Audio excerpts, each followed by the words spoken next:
हमर रतिया सुहाग वाली बात। कैसे बताइयो ये सखी हमर रतिया सुहाग वाली बात। मिलल बलमुआ पुजारी हम ढोढ़ी में जरा बहुमाद। मिलल बलमुआ पुजारी हम ढोढ़ी में जरा बहुमाद।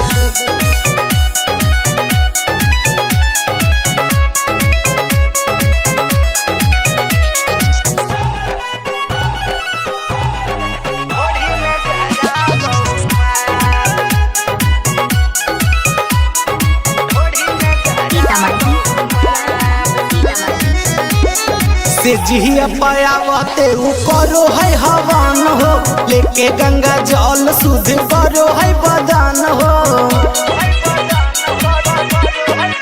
ये सखी से जिया पयावते उ करो है हवन हो, लेके गंगा जल शुद्ध करो है बदन हो।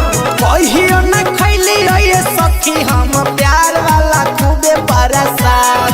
कहियो न खैली ये सखी हम प्यार वाला खूबे प्रसाद।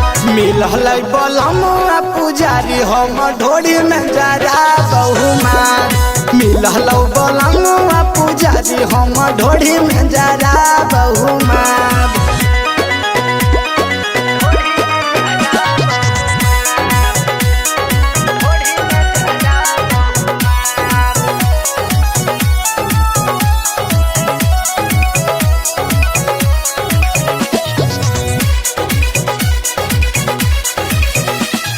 हमारो जवानी हो गेलै बर्बाद हो, कहियो न मिलल भतार के सवाद हो। ए सखी हमारो जवानी हो गेलै बर्बाद हो, कहियो न मिलल भतार के सवाद हो।